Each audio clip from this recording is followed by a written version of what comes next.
नमस्कार दोस्तों, स्वागत है हमारे यूट्यूब चैनल एसएसटी टीचर्स में। दोस्तों, आज का हमारा जो टॉपिक है वो है संविधान एवं शासन, कॉन्स्टिट्यूशन एंड गवर्नमेंट, जो कि नागरिक शास्त्र का 6वां पार्ट है। जो कि इसमें हम देखेंगे, हम लोग 50 क्वेश्चन देखेंगे, जो कि प्रीवियस ईयर के क्वेश्चन जो है इसमें ऐड हुए हैं। तो आइए हम स्टार्ट करते हैं दोस्तों। पहला क्वेश्चन है हमारा इसमें, यह किसका कथन है कि द्विसदनात्मक विधायिका ऐसी संसद है जो अपने ही विरुद्ध विभाजित होती है। तो इसका जो राइट आंसर है वो हो जाएगा गवर्नर, इसका राइट आंसर हो जाएगा। अगला क्वेश्चन है, किसने विचार दिया था कि चूंकि समाज का स्वरूप संघात्मक है इसलिए सत्ता का स्वरूप भी संघात्मक होना चाहिए। तो इसमें इसका जो राइट आंसर है वो है लास्की। ये जो है लास्की का विचार है। संसदीय सरकार के तहत राज्य का प्रधान होता है। राज्य का जो प्रधान होता है वो होता है संवैधानिक प्रधान होता है। द्विसदनवाद निम्नलिखित शासन प्रणालियों में से किस एक की एक अनिवार्यता या अनिवार्य विशेषता है। तो ये है दोस्तों, इसका जो राइट आंसर हो जाएगा वो है संघात्मक व्यवस्था। क्या है? संघात्मक व्यवस्था। सी ऑप्शन इसका राइट आंसर है। अध्यक्षात्मक शासन का सैद्धांतिक आधार है। तो ये है, और इसका जो राइट आंसर हो जाएगा शक्तियों का पृथक्करण। बी ऑप्शन इसका राइट आंसर है। सरकार का व्यवस्थित वर्गीकरण सर्वप्रथम प्रस्तुत किया गया था। ये प्रस्तुत किया गया था अरस्तु के द्वारा प्रस्तुत किया गया था। निम्नलिखित वक्तव्यों में से कौन सा संवैधानिक सरकार की प्रकृति को ठीक प्रकार से स्पष्ट करता है। तो ये करते हैं दोस्तों, सीमित शासन, व्यक्तियों का स्वतंत्रता का अधिकार और व्यक्तियों के अधिकारों की सुरक्षा। ये तीनों ही ऑप्शन राइट आंसर है। तो हमारा जो राइट आंसर इसका हो जाएगा वो डी ऑप्शन इसका राइट आंसर हो जाएगा, उपयुक्त में से सभी। राजनीतिक प्रतिनिधित्व सुनिश्चित किया जाता है। तो ये किया जाता है राजनीतिक दल, विधान पालिका और संविधान। तो इसका जो राइट आंसर हो जाएगा सी ऑप्शन हमारा राइट आंसर है। एक आधुनिक राज्य संविधान के बिना राज्य नहीं अपितु अराजकता का शासन है। यह कथन किसका है। तो ये है दोस्तों जेलीनेक का कथन है। तो सी ऑप्शन राइट आंसर है। संविधान राज्य के कार्य का नागरिकों के अधिकार निश्चित करता है। ये जो कथन है किसका कथन है। तो ये है अरस्तु का कथन है। किसने कहा था? अरस्तु ने कहा था। लिखित तथा अलिखित संविधानों में भेद की मात्रा का है, संविधानों में भेद मात्रा का है, गुण का नहीं। तो यह कथन है किसका है। तो ये जो विचार है ये है गार्नर का विचार है। राइट आंसर हो जाएगा बी ऑप्शन राइट आंसर है। निम्नलिखित में से अध्यक्षात्मक सरकार किस देश में है। तो ये है संयुक्त राज्य अमेरिका में। बी ऑप्शन इसका राइट आंसर है। द्विसदनात्मक व्यवस्था वाला देश है, ये कौन सा, जो द्विसदनात्मक व्यवस्था वाला देश है वो कौन सा देश है। तो ये है दोस्तों भारत। क्या है? ए ऑप्शन हमारा राइट आंसर हो जाएगा। निम्नलिखित में से संघीय शासन की क्या विशेषता है। तो ये है केंद्र तथा इकाई के बीच शक्तियों का विभाजन। तो इसमें डी ऑप्शन हमारा राइट आंसर हो जाएगा। भारत में कौन सी प्रणाली है। भारत में जो प्रणाली है वो है दोस्तों संघात्मक होते हुए भी एकात्मक है। तो क्या है? सी ऑप्शन हमारा राइट आंसर हो जाएगा। सत्ता का विलय एक विशेषता है। तो ये है संसदीय सरकार का। क्या है? संसदीय सरकार की। तो ए ऑप्शन हमारा इसका राइट आंसर हो जाएगा। 17 नंबर क्वेश्चन है, प्रत्यक्ष लोकतंत्र में यह व्यवस्था रहती है कि यदि जनता के निर्वाचित प्रतिनिधियों या अधिकारियों का व्यवहार संतोषजनक न हो तो जनता उसे पद से हटाकर उसकी जगह नए प्रतिनिधि को चुन सकती है। इस पद्धति को कहते हैं, इसे कहते हैं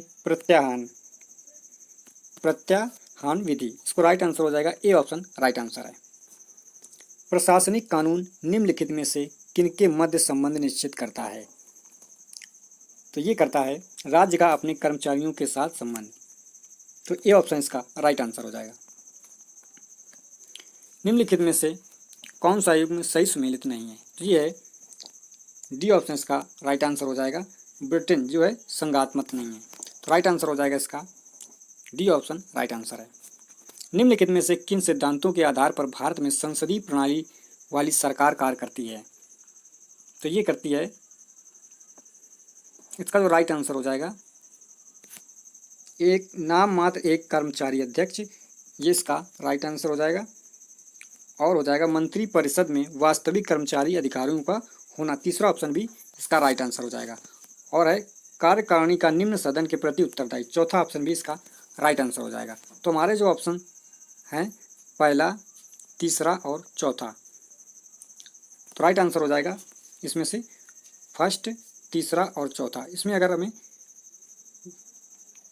सूचीबद्ध चुना जाए तो हमें ये एक, तीसरा और चौथा हमारा राइट आंसर हो जाएगा। निम्नलिखित सरकारों की व्यवस्थाओं में दोहरा शासन किसका आवश्यक लक्षण है?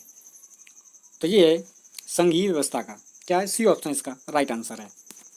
विधि के शासन वाक्यांश में प्रयुक्त विधि पद का अभिप्राय क्या है? तो ये है मानव स्थापित विधि। ए ऑप्शन इसका राइट आंसर है। सरकार की संघीय व्यवस्था में शक्तियां बटी होती हैं, इनके बीच में केंद्र और इकाइयों के बीच, किनके बीच बटी होती है? केंद्र और इकाइयों के बीच बटी होती हैं। तो राइट आंसर हो जाएगा ए ऑप्शन राइट आंसर है। एक संसदीय प्रकार की सरकार में निम्नलिखित में से कौन वास्तविक कर्मचारी शक्तियों का उपभोग करता है? तो इसका जो राइट आंसर है वो है मंत्रिमंडल, इसका राइट आंसर है। निम्नलिखित में से कौन भारत में एकात्मक विशेषता का समर्थन नहीं करता है? तो ये है औपचारिक प्रधान के रूप में राष्ट्रपति में। तो डी ऑप्शन इसका राइट आंसर हो जाएगा। राइट आंसर हो जाएगा डी ऑप्शन राइट आंसर है। संसदीय लोकतंत्र का अर्थ क्या है? तो ये है वास्तविक कार्यपालिका उत्तरदायी होती है और विधायिका के प्रति होती है। तो हमारा बी ऑप्शन राइट आंसर हो जाएगा। निम्नलिखित में से कौन एक एकात्मक राज्य है? तो इसका जो राइट आंसर है वो हो जाएगा यूके, इसका राइट आंसर है। संसदीय सरकार में कार्यपालिका की वास्तविक शक्तियां किसमें निहित होती हैं? तो ये होती हैं मंत्रिपरिषद में। सी ऑप्शन हमारा राइट आंसर है। 30 नंबर क्वेश्चन है, भारत में किस प्रकार से शासन संघात्मक है? तो इसका जो राइट आंसर है वो है संविधान में संघ और राज्य के मध्य शक्तियों का वितरण किया गया। तो राइट आंसर हो जाएगा इसमें से सी ऑप्शन राइट आंसर है।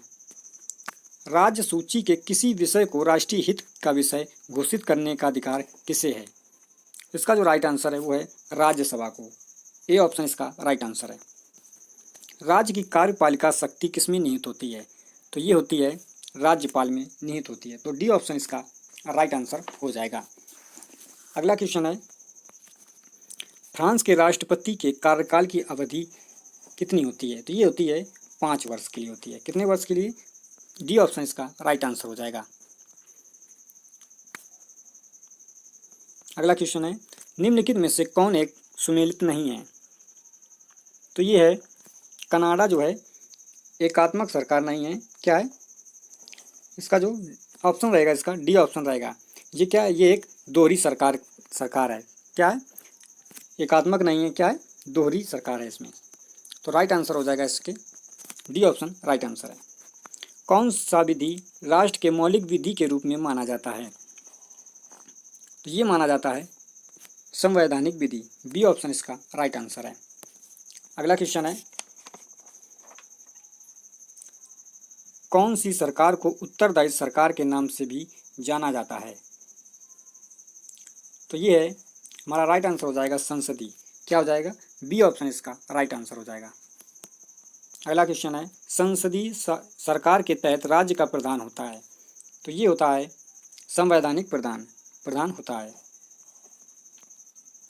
संघात्मक सरकार के सफल संगठन हेतु आवश्यक जो शर्तें हैं वो क्या होती हैं? तो ये होती है केंद्र राज्य समन्वय का संबंध। तो राइट आंसर हो जाएगा सी ऑप्शन राइट आंसर हो जाएगा। निम्नलिखित में से कौन सा शासन का प्रकार विश्व राज्य का मॉडल बन सकता है? तो इसका जो राइट आंसर है वो हो जाएगा संघात्मक सरकार। बी ऑप्शन इसका राइट आंसर है। संयुक्त राज्य अमेरिका का संविधान है। कैसा संविधान है? तो ये है लिखित और कठोर संविधान है। तो सी ऑप्शन इसका राइट आंसर है।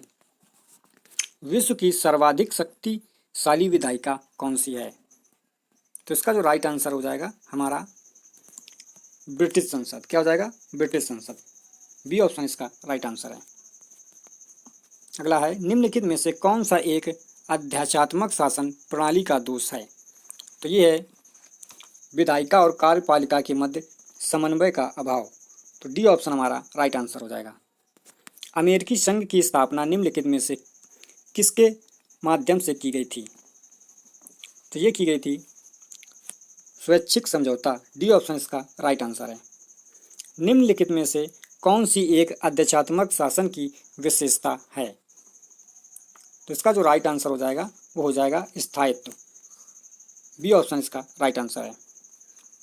किसका संबंध शक्ति अभिजन की अवधारणा से है? तो ये है सी राइट मिल्स।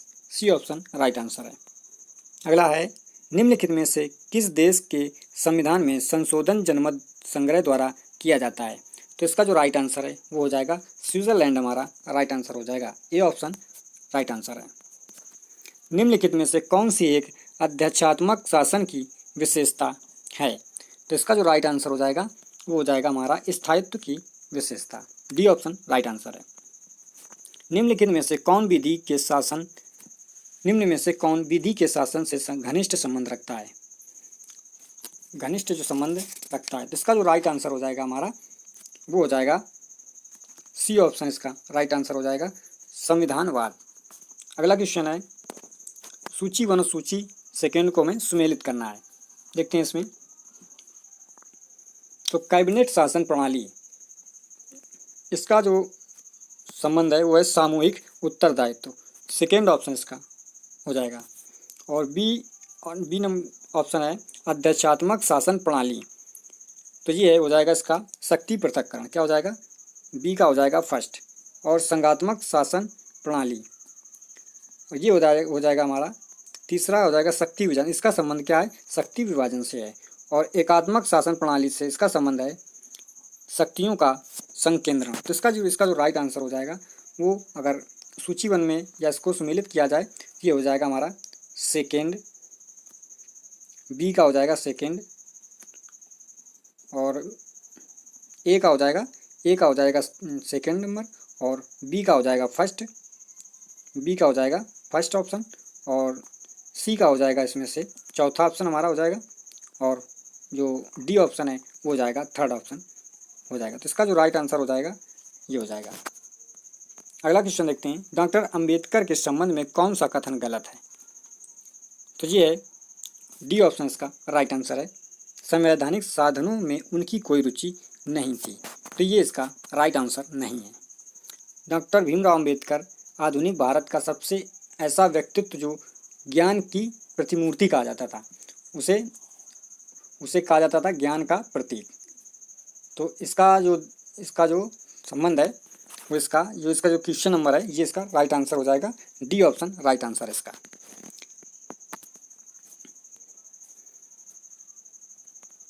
तो दोस्तों ये थे हमारे कुछ 50 क्वेश्चन जो कि बहुत ही इंपॉर्टेंट क्वेश्चन है। और दोस्तों आप हमारे चैनल को सब्सक्राइब और शेयर ज़रूर कर दें। और वीडियो अगर आपको अच्छा लगा हो तो शेयर ज़रूर कर दें। और वीडियो देखने के लिए आप सभी का बहुत बहुत धन्यवाद दोस्तों।